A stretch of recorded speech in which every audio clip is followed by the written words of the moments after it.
hey, tell me how to get to where you are? I think there's two key ingredients, maybe three. One is be as specific and see yourself as high as you possibly can. Be delusional even, to where your mind, right at the apex of what your mind believes is possible, push past that and define it. Number two is believe it. See it all the time and believe it. Whatever you gotta do to protect that belief. My version of protecting that belief was I wasn't sharing it. And then three is work towards it. You have to do the work, and because you love it, it's not always gonna feel like work. It's still work. So those are like the three things that I would tell anybody, whether they're 10 years old or 30 years old. You have to see yourself in the highest, and the world will fill in the rest. Ooh, you know I love talking mindset. Oh my gosh. Bro, J. Cole, regardless of how you feel about him, he just spit one of the toughest bars right there. He said to make it as big as possible and as defined. Like a lot of times people will say stuff, but they're not specific. They're not putting a date to it. They're not reverse engineering what the life that they want to build, and build it up as big as possible. As big as possible. Like this podcast isn't our main thing. This is just something, this is a passion project. But we have big thoughts that we have shared with each other that we haven't shared with y'all. In our businesses, in our careers. Like we have goals for our 10-year, our 5-year, by this time next year, where we want to be and what we want to be doing. And a lot of times we're not specific enough with our goals. We just say, hey, I want to earn $1 million. Okay. How are you going to do that? Are you going to provide a service? Are you going to provide, a product? Are you going to create a product? Are you going to develop a product? Are you going to go to China? What are you going to do specifically to earn this amount of money? And the second thing that he put in there is the belief. Truth of the matter is, it's hard to believe. It's hard to believe when you got to wake up every day and it's not there. It's hard to believe when you got to push every single day and you may not see any movement. His career didn't pop until it popped. And he was doing, if you read about him, he was bringing his demos to people getting rejected all the time. Yep. And he had to take a deal that wasn't it wasn't the worst deal, but it wasn't the greatest deal when he first got his first shot. But he got in the door, proved himself, then bought back what afford. He bought back his masters, if I'm correct, from Jay. So like, you got to believe it and you gotta work to get there. And if it's something that you love, that you're passionate about, sometimes it won't feel like work, but sometimes it will. But you got to be willing to do it and get to the highest apex. Don't picture yourself being number 2. Right. If you're going to dream, why not dream being number 1? I think what's important is the dream can't be, I want to make $1 million. Right. Like money has to be the byproduct. It can't be the focus. Yeah. Because if it's the focus, you're going to go with the ebbs and flows of how money, because money doesn't just come like it's currency. It's always moving. I had a situation. It was so funny that came up earlier this week. This young guy reached out to me on Upwork and saying he wanted to go into like, bro, this is so wild. This is like, I can't even say his name because he's like a legit person. He's a young dude, smart guy, a pharmacist at 27. He's 27 and a pharmacist. And he was saying he wanted to go into full-time itinerant ministry. And he said, this is what he asked me. He said, I make $140,000. I need the ministry to replace my income. Yo, God gotta forgive me. God gotta forgive me because I cursed in my heart right there.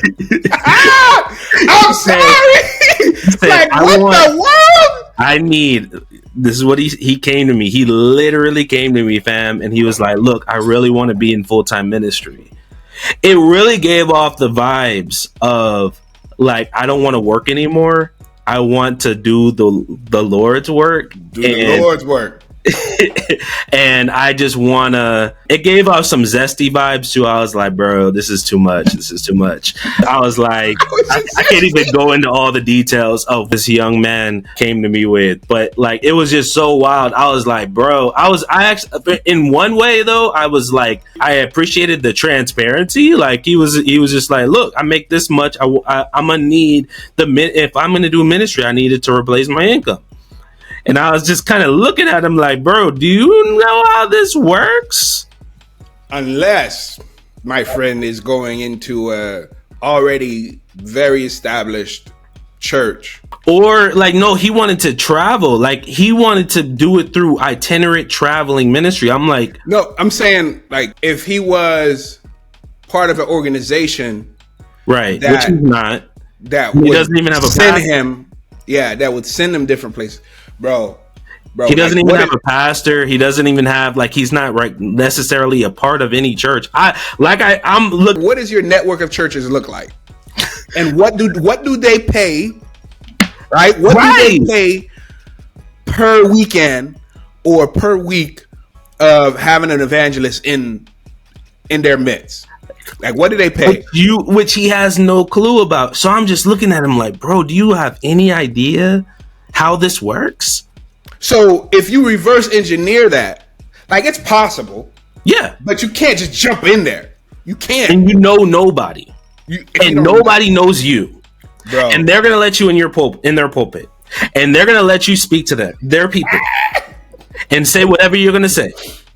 And then they're going to give you what, 5,000?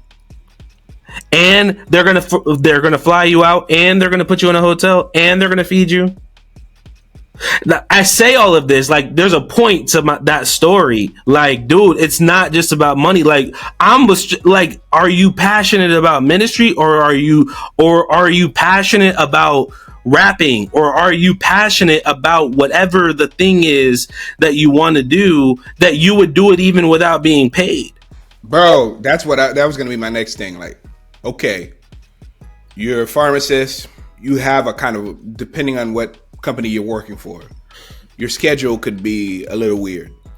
But you could set aside 7 days on, 7 days, some days off. Yeah, you could set aside time where I'm gonna go to these churches for free. For free. You're gonna keep your job making $140, go to the churches for free, and do that for 6 months. If you're good, people will come you back. Yes. And those pastors and teachers and bishops in those churches will be like, man, he really blessed my congregation. They'll reach out to other people. Yeah. And they'll become your sponsors to get you into rooms that you haven't entered into. And then, maybe then, you could command $2,000, $3,000, $5,000, whatever, to go out. And then you could develop an exit strategy, but you can't just turn in your resignation. And I don't think he was trying to. I think he understood that to an extent, but the straightforwardness of, yeah, I'm gonna need this to replace my income. Like, okay, what does that even mean? Like that, you're kind of coming off in the wrong. He's got pressures because I'm sure he's got that student loan debt knocking at the door, like we all do, right? Knock, knock, knock, knock, knock, knock. We all did at one time. So he's probably got to pay that off. He's got his living expenses. Bro, but if you have a passion, you got to... Money can't be the motivator. It has to be the result of doing good work. It would have been better positioned if he said, man, I have a vision of being the #1 Christian evangelist in the Southwest region of the United States. Something like that. I want to do 55 churches every year. And that be a goal. And the money's going to come. Like, I know evangelists who have made $250,000. Yeah. And I'm not talking about big time, like you see them on TBN. I'm not talking about big time. Like, I'm talking about going to humble churches of 250, 300 and doing it on a consistent basis, making $250,000. But they're not doing it for the money. Bro, I asked him, I asked him, what kind of churches do you want to go to? Bro said pretty churches. What that I don't know means? what that means. Because of the aesthetics. Pretty churches? I don't know about this next generation, bruh. I don't know. You know what I thought of? I thought of Pretty Wings with Maxwell. I was like, pretty churches. All of that to say, like, bro, work on your craft. J. Cole worked on his craft. Yes. And he became good. And he said, you know what? I'm good. And then when you're good, the money will find you. Yeah. You just have to get good at what you're doing. And dude is still riding e-bikes through New York with no security. Like, yo, I'm just... He's still who he is. Like, and the money, bro, the money will make you more of who you are. But don't chase the money. Chase the passion or whatever, the change, the impact that you want to make. The significance. If you do that, then you'll be straight, man. And you'll be way ahead of the rest, because a lot of these dudes are putting money first, and that's anytime that's you great put way to money lose first, you're gonna end up. It's just not gonna turn out the way you want it to. That's why my tagline is relationships over revenue, because those relationships are gonna open doors and have your revenue level at levels that you don't expect it to be at. Mm-hmm. Man, we went long, but bro, it was good. It was good. Shout out to J. Cole. Like and subscribe, man. Let's have a conversation in the comments. Yes, sir. Peace.